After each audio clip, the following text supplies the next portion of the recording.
Hi, I'm Helen Reavey, founder of Act+Acre. Does the product look okay?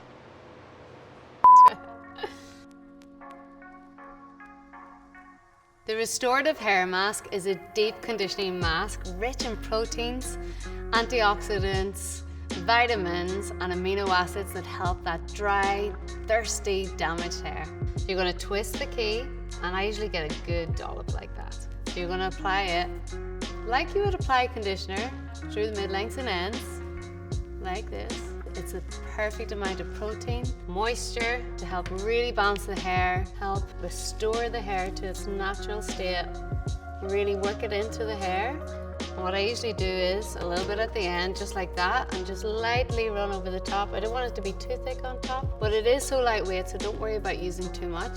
So once you've massaged it all the way through, you're going to leave it in anywhere between 10 and 20 minutes if you're leaving it as a hair mask. If you're using it in replacement of your conditioner, 1 to 2 minutes is perfect because it does work instantly. And then you're going to rinse off, and you're going to have a most incredibly hydrated hair.